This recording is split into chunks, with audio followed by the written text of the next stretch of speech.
Hey guys, Mulweni, happy Sunday.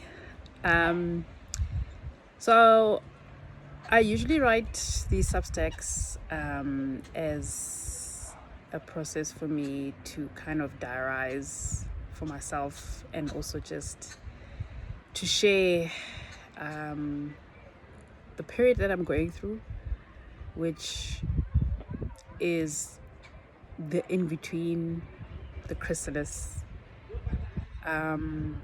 But for some reason today, I just had the urge to share a video rather,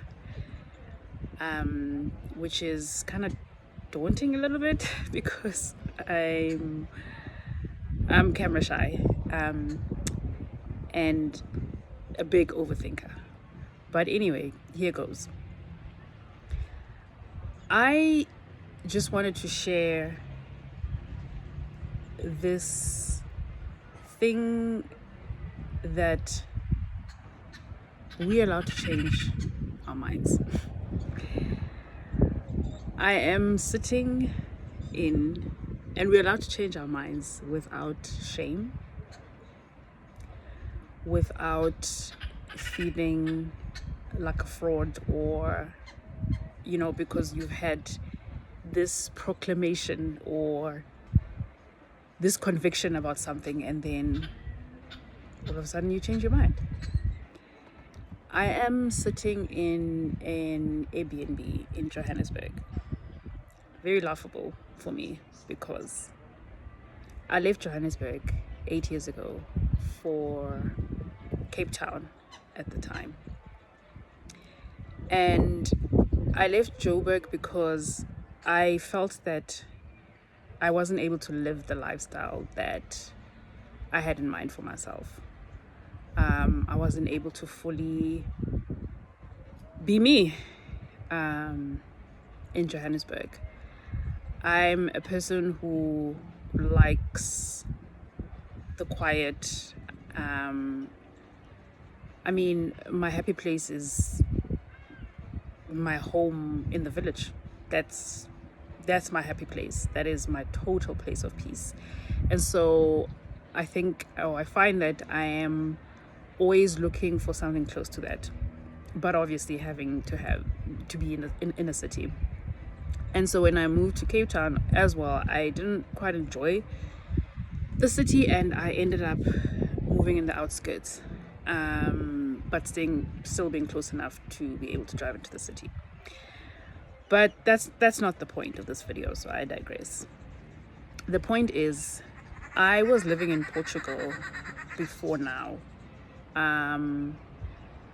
A stint that also didn't quite work out as I had planned.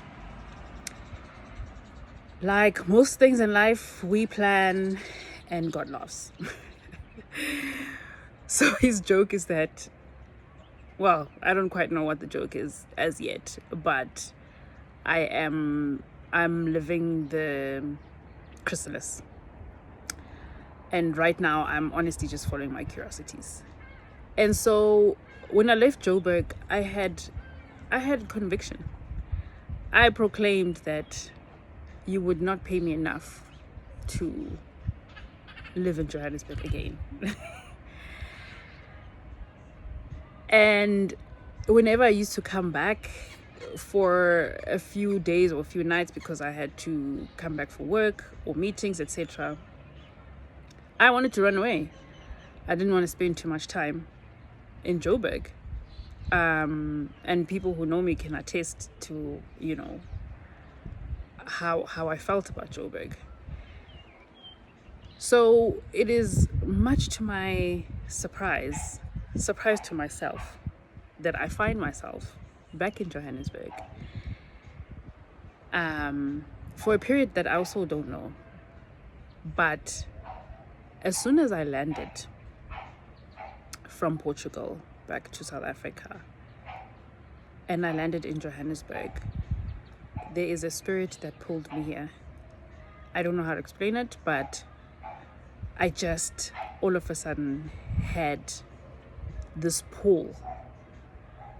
And obviously, me being an overthinker, I did spend some time overthinking, but I just thought, you know what, I find that I'm a person that kind of leads with curiosity. So I always say I am living my curiosities.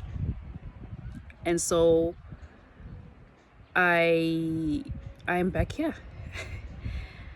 I don't know how long, I don't know what is pulling me in Joburg, but I think what I want to share is that we are allowed to change our minds. And sometimes we have these very strong convictions about stuff that we believe at the time, and it may be true. And so when we start to think a little bit differently, we are stubborn because we've made these proclamations, and so therefore we have to, we think we have to stand by them, even if it is not true anymore for ourselves. And so it's okay. It is okay. We are allowed to change our minds, and to change our minds without shame. And to also just be malleable. Just be malleable and be flexible. Be flexible with your convictions. Be flexible with your nevers. And just let life lead you. Let spirit lead you. Let spirit lead you. So that is my reflection this Sunday, and I am yet to find out, but I know that I am where I'm meant to be, even if I had a very different view not so long ago. Cheers, guys.